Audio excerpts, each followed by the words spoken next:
Good morning po mga kasimpleng buhay at kamusta po kayong lahat? At kakauwi ko lang po galing sa duty. At sa video po na ito ay papakita ko po sa inyo yung mga bunga ng mangga at ang kanyang problema kung bakit nahuhulog yung kanyang mga bunga. Kung nakikita nyo po yan, maraming mga nahulog. Ayan po yung may mga dyaryo na yan, may mga balot. Ayan, malaki na po yung kanyang bunga. Dito na po. Ayan. Ganyan na po kalaki yung bunga niya mga kasimpleng buhay. Ayan po. Napakaraming bunga.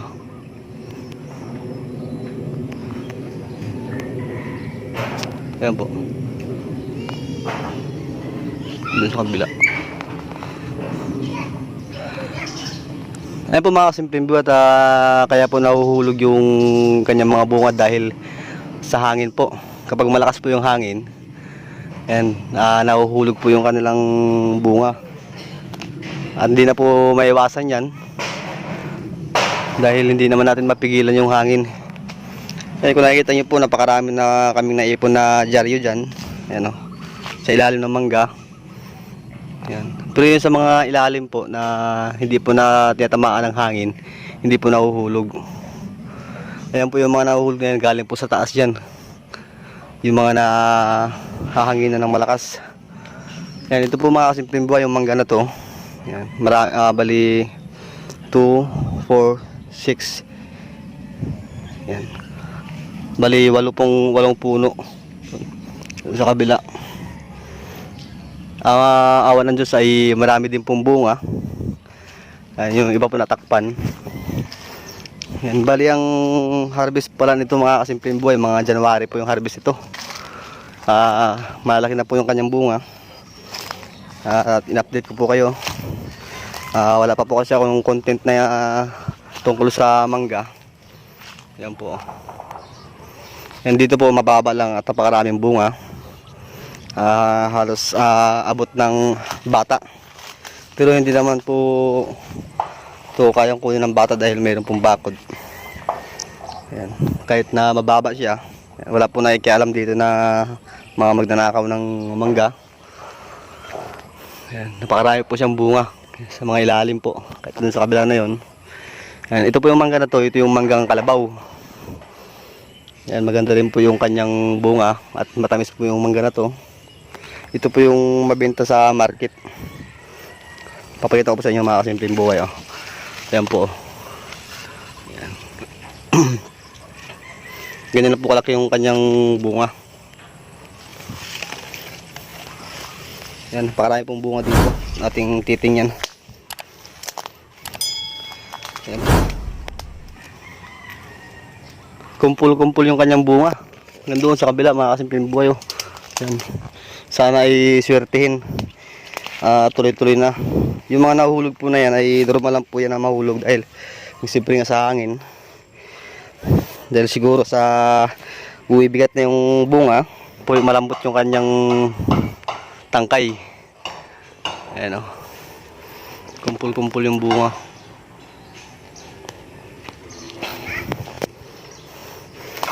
Dito po yung mga nahuhulog na yan mga simpleng buhay. Pinupulot na ng asawa ko yan. At binuburo. Ano, may sira po. Ito nung nahulog to, yan bumiyak. Kaya nasira na siya. Oh. Sayang. Malaki na sana. Marami na rin po nakinabang dito sa mga nahuhulog na to. Mga mangga.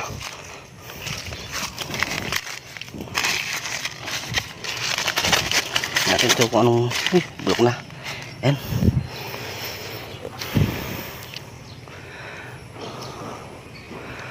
Pati doon mga simpleng buhay, napakaraming bunga doon. Doon sa kabila na yun, yan, sa likod ng bahay na yun, napakaraming bunga mga simpleng buhay. At sana ituloy-tuloy na. So mga simpleng buhay, papakita ko po sa inyo yung bunga ng mangga dito sa likod ng bahay. Napakarami po ng bunga dito. At yumuko na po yung kanyang sanga. Ayan o. Yan. Ang dami nga lang nahulog. Kumpul-kumpul ang bunga. At Ayan mga simpleng buhay, oh. Nakikita niyo po. Ayan, napakaraming bunga. At malaki na siya. Maraming hindi na balutan. Dahil siguro ito yung mga maliliit pa lang nung binabalutan. Ayan, oh. Ayan.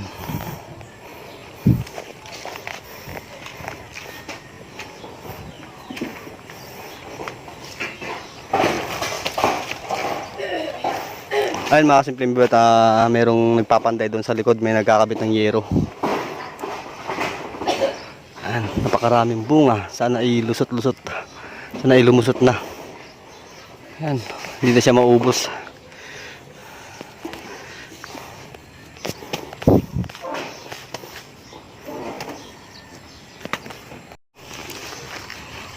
Dito naman po mga simpleng buhay, update ko po kayo dito sa mga tanim kong okra. At ayan po, at kung nakikita nyo po ay papatay na sila. Awan ng Diyos ay bawi naman din po yung pagod at puhunan ko dyan sa pataba. Bali naka 50 na harvest po yan. Yan. At ngayon po ay nagpapagulong na lang po ako ng mga bunga. Kasi puputulin ko po yan.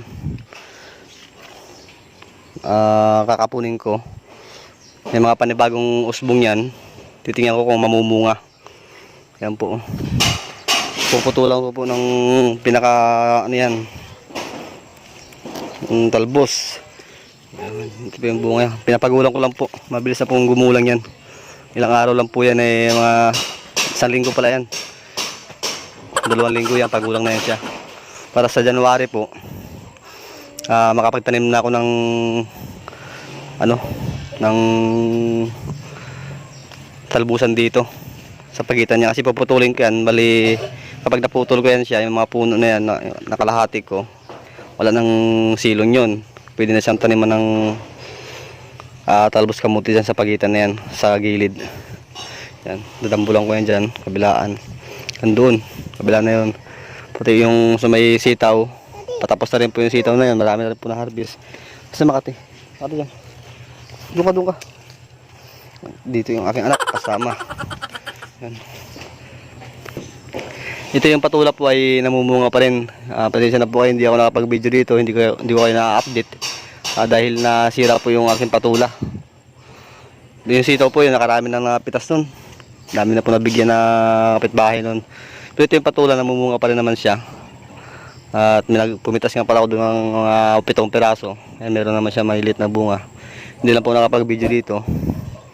Ayan, pero patapos na rin po yung bunga nito. Ayan. Pangit po yung pangit yung binhi. Saka yung nagkamali ako ng pag-alaga, saka nabumba na anggihan ng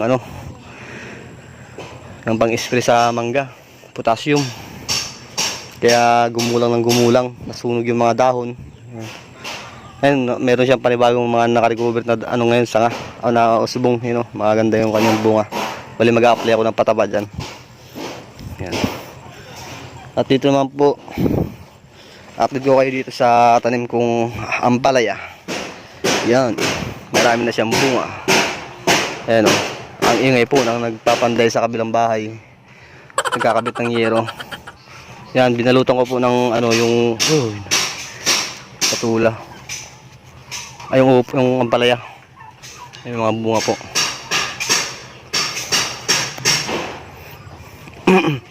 Ay mga simple, may bunga po. Yan, ito ang bunga.